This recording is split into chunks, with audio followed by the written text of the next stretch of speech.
राधे राधे मेरी YouTube family. तो चलिए आज मैं आपके साथ शेयर करने जा रही हूँ अपने यूपी की फेमस खासकर गांव में बनने वाली एक ट्रेडिशनल थाली की आसान सी रेसिपी, जिसमें मैं बनाऊंगी यहाँ पर सरसों का, पालक का, मेथी का, शलजम का, मूली के पत्तों का एक स्पेशल सा साग। तो हमारे गांव में खासकर हमारे घर में ये साग इसी तरीके से बनता है। इसमें कई तरीके के साग मिक्स होते हैं जिससे इसका स्वाद बहुत ही ज़्यादा बढ़ जाता है। अब साग को बनाने के लिए सबसे पहले तैयारी करनी होती है उसको साफ़ करने की। तो साफ़ करने के लिए बहुत ज़्यादा टाइम लगता है, तो मैंने रात में ही इस साग को साफ़ करके रख दिया था। मतलब करीब वही अपना 7:30-8 बजे का टाइम हो रहा था। मैं शाम का खाना बना रही थी तो मुझे बीच में थोड़ा सा टाइम लग गया था। तो यहाँ पर देखिए जो पालक है, सरसों है, शलजम के पत्ते हैं, मूली के पत्ते हैं और जो मेथा होता है, मेथी नहीं लिया मैंने, मेथा लिया है, उसको साफ़ कर लिया है। और जो इसके बेकार से पत्ते वगैरह थे और डंडियाँ वगैरह उसको काट के साइड में निकाल दी है। करीब 1 से 1.5 घंटे का टाइम लग जाता है साग को साफ़ करने में। एक एक पत्ता करके साफ़ करना पड़ता है ना। टाइम आपको यहाँ पर दिखा रही हूँ तो 8 ही बज रहे हैं। तो चलिए मैंने उसको शाम में अच्छे से साफ़ करके धो के और ढक के रख दिया था। और अब दोपहर के करीब 10-11 बजे का टाइम हो चुका है, यानी कि अगले दिन का। तो अब मैं यहाँ पर तैयारी कर रही हूँ साग बनाने की। और आज मैंने साड़ी पहन ली है। आप सभी बोलते हैं ना कि दीदी साड़ी पहना करो, साड़ी पहना करो। साड़ी पहनना मुझे वैसे कुछ खास अच्छा लगता नहीं है और दूसरा मुझसे ना ये पहननी आती नहीं है। तो साड़ी पहन के ना मैं कंफर्टेबल नहीं होती हूँ मतलब। फिर सोचा चलिए बांध लेती हूँ, जब आप बोलते ही हो। जैसी उल्टी सीधी बंधेगी बंध जाएगी। तो सबसे पहले मैंने क्या किया है, एक बढ़िया सा थोड़ा तेज़ सा चाकू लेके आ गई हूँ। और साग को मुझसे दतेड़े से काटना नहीं आता है, जैसे गाँव में काटते हैं ना, दतेड़ा होता है एक।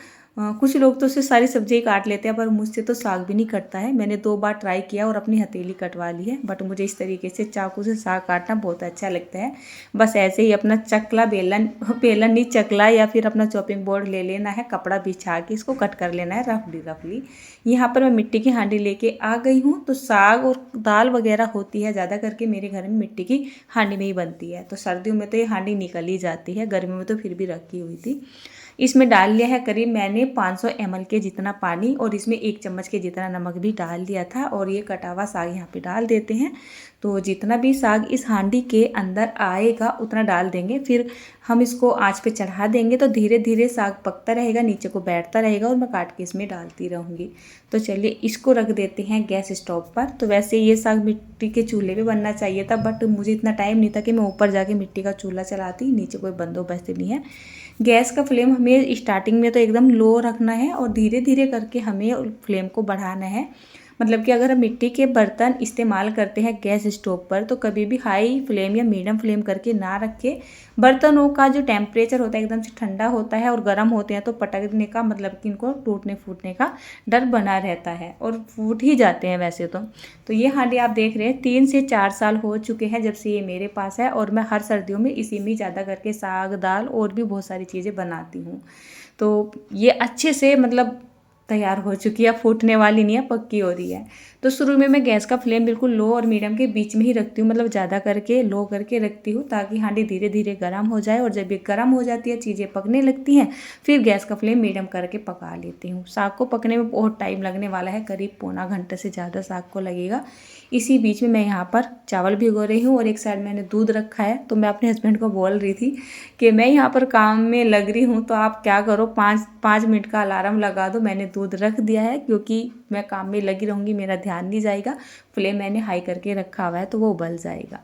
तो यहाँ पर मैंने कुछ चावल भिगो के रख दिए हैं क्योंकि मेरे घर में साग के साथ चावल ज़रूर से खाए जाते हैं। चलिए आज सिलबट्टे का इस्तेमाल करते हैं, न कि मिक्सी को रख देंगे साइड में। और आज मैं अपना सिलबट्टा लेके आ गई हूँ। और ये जो साड़ी पहनी हुई है ना मैंने, तो मुझसे बैठा नहीं जाएगा, नहीं तो सिलबट्टा नीचे रख के मैं पीस लेती, बट बात नहीं बनने वाली है। मैंने काउंटर पे ला के रख लिया है और यहाँ पर मैंने थोड़ा सा अदरक और हरी मिर्च को कट कर लिया है। तो साग में जब भी हरी मिर्च का इस्तेमाल करें तो थोड़ा तीखे वाली हरी मिर्च का इस्तेमाल करें। तो अब हमें क्या करना है, इसको बढ़िया बारीक सा पीस लेना है, जितना हो सके बारीक से आप पीस लें।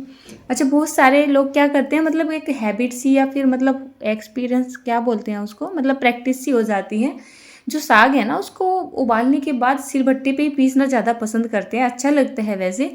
बट मैं सिलबट्टे पे साग नहीं पीसती हूँ, मैं तो सीधा हांडी में ही उसको घोट देती हूँ। तो देखिए जो अदरक और जो मैंने हरी मिर्च ली थी इसका बहुत ही बढ़िया पेस्ट बना लिया है। अगर आप अपने घर में लहसुन खाते हैं तो इसी के साथ आप अपने हिसाब से लहसुन भी डाल सकते हैं।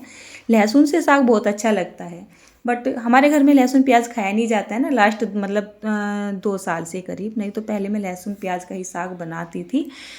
बहुत अच्छा लगता है जब साग में लहसुन का तड़का लगाया जाता है, बट छोड़ा हुआ है तो छोड़ ही दिया है अब हमने। अब तो हमें सभी चीज़ें अच्छी लगने लगी हैं। चलिए अदरक और हरी मिर्च का पेस्ट बना के साइड रख लिया है और कुकर में मैंने डाल दिए हैं चावल।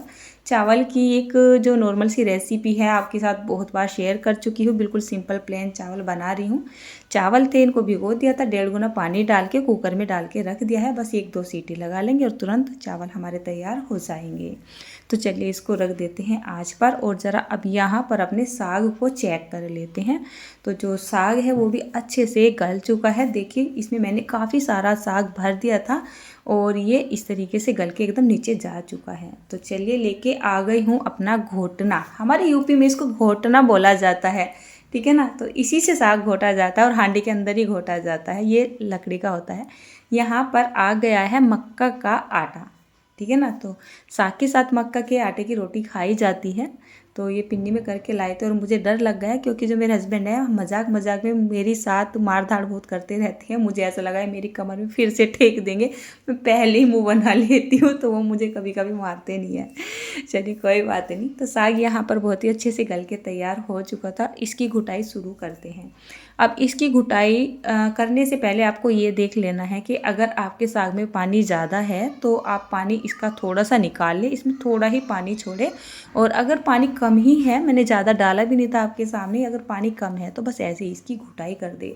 अब इसकी घुटाई करने में थोड़ा टाइम लगता है, थोड़ी मेहनत लगती है, थोड़े हाथ भी दुखते हैं, बहुत दुखते हैं वैसे हाथ, लेकिन खाने के बाद मज़ा भी तो आ जाता है। तो इसको कम से कम हमें 10 से 15 मिनट तक अच्छे से घोट लेना है, यानी कि पीस लेना है एक तरीके से। अगर आप किसी चिकनी पतीली वगैरह में इसको घोटते हो तो वो अच्छा सा टेक्सचर नहीं आता है, रेसे से बन जाते हैं। मिट्टी की हांडी में इसकी घुटाई बहुत अच्छे से हो जाती है। इसको मैंने अच्छे से घोट लिया है और यहाँ पर ले लिया है करीब 100 ग्राम के जितना गेहूं का आटा, जिसको छान लिया है और इसमें खूब सारा पानी डालकर इसका एक पतला सा घोल बना के तैयार करते हैं। तो इसको बोला जाता है अल्लन, हमारे यहाँ पर बोला जाता है साग में अल्लन लगाना। तो इसको घोल के इसमें डाल दिया जाता है। वैसे मैं सूखा ही डाल के घोट देती हूँ, बट मैंने सोचा चलिए आपको सही तरीके से दिखा दूँगी, आप इस तरीके से डाल सकते हो। क्योंकि सूखा अगर हम आटा डाल देते हैं तो कितनी बार कवर नहीं होता है, आपसे हो सकता है लम्स बन जाए। तो बेस्ट आइडिया रहेगा कि आप इसको पानी में घोल के तब डालें तो सही रहेगा। यहाँ पर अगर आपको ज़रूरत लगे थोड़ा बहुत पानी डाल लेंगी तो आप अपने हिसाब से पानी डाल लीजिएगा। उसके बाद यहाँ पर मैंने ये सभी चीज़ें ऐड कर दी है, अदरक और हरी मिर्च का पेस्ट भी डाल दिया है और इसको अच्छे से कर देते हैं मिक्स चलाते हुए। लास्ट मेरा रह गया था यहाँ पर हींग को मैं पहले नहीं डालती हूँ, बाद में डालती हूँ, मतलब जितना हो सके बाद में डालेंगे तो हींग की बहुत ही अच्छी खुशबू आती है। अब हम इन सभी चीज़ों को अच्छे से कर देते हैं मिक्स, लगातार सा चलाते हुए। गैस का फ्लेम रखेंगे हम मीडियम और लो के बीच में। आपने देखा पूरे प्रोसेस में मैंने गैस का फ्लेम बिल्कुल भी हाई नहीं किया है। अगर हम मिट्टी के बर्तन में खाना बना रहे हैं तब आपको ये काम करना है। अब मैं अपना तरीका बताती हूँ, आप अगर मतलब कंफर्टेबल हो तो ये तरीका करिएगा, नहीं तो अपना सिंपल तड़का भी लगा सकते हैं, बिना तड़का लगाए भी खा सकते हैं। यहाँ पर ये मैंने एक दिवाली में से बचा हुआ एक दिया ले लिया है। इसको गर्म करके इसमें 1 चम्मच के जितना घी डाल दिया है। इसमें थोड़ा सा जीरा, थोड़ी सी सरसों, थोड़े से मेथी के दाने डाल देते हैं और ये आग वाला तड़का बोला जाता है वैसे, अगर मैं आपको बता दूँ। यहाँ पर देखिए बिल्कुल लास्ट ही हमारा जो साग है ना वो बन के बिल्कुल तैयार ही हो चुका है। बस इसको तड़का डालने के बाद 1 से 2 मिनट के लिए और चला लेंगे। यहाँ पर मैं 2 सूखी मिर्च इसमें डाल देती हूँ। सूखी मिर्च का जो टेस्ट होता है ना, मतलब जब तड़का लगाया जाता है तो बस सुपर ही होता है। और जब इसमें इस तरीके से आग लग जाए हमें यहाँ पे डाल देना है और तुरंत इसकी जो ये पाली सी है बंद कर देनी है। उसको बिल्कुल भी टच नहीं करना है, पकने देना है इसको 5-4 मिनट के लिए, क्योंकि जितना स्मोकिंग जो धुएं वाला फ्लेवर है वो हमारे साग में चला जाना चाहिए। इधर मेरे हस्बैंड बैठे कर रहे हैं अपने ऑफिस का काम, तो बस हम दोनों ना यहीं पे रहते हैं। वो पीछे बैठे अपना काम करते रहते हैं, मैं यहाँ पे खड़ी हुई अपना काम करती रहती हूँ। साथ साथ में कभी हंसी, कभी मजाक, कभी लड़ाई झगड़ा, यहीं पे हमारे सारे काम हो जाते हैं। हमें कहीं और जाने की ज़रूरत नहीं पड़ती है। साग को 4 से 5 मिनट के लिए मैंने पका लिया है और जो साग है ना हमारा बिल्कुल बढ़िया सा बनके तैयार हो चुका है। अब लास्ट रह रहा है मक्का की रोटियां बनाना। तो तवा रख देते हैं अब मक्का की आटे की जो रोटी बनाई जाती है उसके लिए आटा पहले से करके नहीं रखा जाता है। ये मुझे मेरी सासू माँ ने सिखाया है क्योंकि मक्का की रोटी मैंने कभी अपने मायके में बना के देखी नहीं थी। मक्का की रोटी, चावल की रोटी, कोई पूरी कचौरी कुछ भी नहीं, ये सब कुछ मैंने अपनी सास के यहाँ पे आके सीखा है। अब मेरे हस्बैंड यहाँ पर मतलब देखते देखते महाराज जी का सत्संग चलता रहता है, उनकी शॉर्ट्स वगैरह चलती रहती है, तो उसी में कुछ आ गया था तो ये लेके आ गए। देख अब आज बाबा जी ऐसे ऐसा बोल रहे हैं। उनकी बातें सुनकर मन बहुत ही खुश होता है, मन को एक शांति सी मिलती है और हमें हमारे बहुत सारे प्रश्नों के उत्तर मिल जाते हैं। जब से श्री प्रेमानंद महाराज जी हमारी लाइफ में आए हैं करीब पिछले 17-18 महीने से, तो हमारी लाइफ ही एकदम से चेंज हो चुकी है। मतलब पता नहीं क्यों मन में कभी कभी बहुत उलझन सी चलती रहती है और ऑटोमेटिक ही हमारे घर में उनका सत्संग भी चलता है, सोर्स भी चलते हैं, एकांतिक जो दर्शन होते हैं वो भी चलते हैं, सवाल जवाब। तो जब वो चलते रहते हैं ना और कभी कभी हम कसम में रहते हैं तो पता नहीं उन्हें कैसे पता लग जाता है, तो वो उसी सवाल का आंसर दे देते हैं, ऑटोमेटिकली ना समझा देते हैं। तो मतलब बहुत सारी गुत्थियाँ ऐसे सुलझा देते हैं हमारी लाइफ की वे कि मतलब कोई और सुलझा ही नहीं सकता है। तो चलिए कोई बात नहीं, हो रही हमारे बाबा जी की बात, बहुत ही अच्छे एक महापुरुष हैं। यहाँ पर मैं बना रही हूँ सिंपली अपनी ये मक्का की रोटियाँ। और मक्का की रोटी बनाने के लिए जैसे कि मैंने आपको बताया, एक साथ हमें ज़्यादा आटा करके नहीं रखना होता है, थोड़ा थोड़ा करके इसको नीड करते जाएंगे और अच्छे से मसालते हुए इसको इस तरीके से उंगलियों के बीच में रख के हल्का हल्का सा बढ़ाते चले जाएंगे। मक्का की रोटी थोड़ी मोटी ही रखी जाती है, बहुत पतली नहीं बनाई जाती है। चकले बेलन से बनाई गई रोटी अच्छी नहीं लगती है, हाथ से बनाइए पानी का हाथ लगा के ऐसे छोटी छोटी, तो खाने में अच्छी लगती है। वैसे ये रोटियां अगर मिट्टी के चूल्हे में लकड़ी की आंच में या फ्लो की आंच में सेकी जाए तब ज़्यादा टेस्टी लगती है, इनमें मीठापन भी आता है। पर आजकल कहाँ किसी के पास मिट्टी के चूल्हे रहे हैं। मैं गांव में रहती हूँ, मैं खुद भी नहीं चलाती हूँ मिट्टी का चूल्हा, आप शहर में रह के कैसे चला सकती हो। तो बेस्ट ऑप्शन यही रहेगा, अपनी गैस स्टोव पर ही सेक लेते हैं। इसको थोड़ा धीमी आंच पे सेकना चाहिए और अच्छे से सेक लेना चाहिए, सिक जाती है ठीक ठाक ही। बस फ़र्क इतना होता है, मिट्टी के चूल्हे पे अगर हम ये रोटियां सेकते हैं तो थोड़ी ठंडी करने के होने के बाद भी मतलब खा लेते हैं, उनमें वही टेस्ट बना रहता है। और गैस स्टोव पर गेहूं की हो, मक्का की हो, चावल की हो, जिस चीज़ की भी आप रोटी बनाते हैं उनमें ना गरम गरम में तो टेस्ट होता है, अच्छा स्वाद रहता है, बट बाद में ना वो स्वाद सारा ख़त्म हो जाता है। तो मैंने यहाँ पर थोड़ा ही आटा लगाया था, खाने वाले बैठ जाएंगे तभी साथ के साथ सेक दूंगी। तो फाइनली मैं यहाँ पर दिखा रही हूँ आपको साग का टेक्सचर। और चलिए यहाँ पर चावल भी दिखा देती हूँ। चावल को मैंने बना के उतार के रख दिया तो बिल्कुल ठंडे से हो चुके हैं। अगर जब चावल गरम गरम से होते हैं और इनमें चमचा वगैरह निकाल देते हैं तो एकदम से खिले खिले से हो जाते हैं, नहीं तो थोड़े से ठंडा होने के बाद ऐसा लगता है जैसे जम से गए हो। तो लेकिन जमते नहीं हैं ये चावल, रहते हैं खिले खिले। अब आप थाली बना रहे हैं ट्रेडिशनल और उसमें लस्सी ना, तो ऐसा हो ही नहीं सकता है। तो यहाँ पर मैंने थोड़ी सी लस्सी बना ली है, इसमें डाल दिया बूंदियाँ, इनको मैंने घर पर ही बना के तैयार किया था। और बस थोड़ा सा जो है नमक और थोड़ा सा लाल मिर्च का पाउडर, तड़का नहीं लगाएंगे, जीरा वीरा कुछ नहीं डालेंगे। ये हमारी बूंदी लस्सी बनके तैयार हो चुकी है। चलिए मैं यहाँ पर 2 रोटी सेक लेती हूँ क्योंकि मुझे थाली में 2 रोटी रखनी होती है, 2 से ज़्यादा नहीं रखूँगी, बाकी की रोटियाँ बाद में सेकूँगी। तो यहाँ पर ये मैंने दूसरी रोटी भी रख दी है और एक साइड लगा लेते हैं अपनी थाली।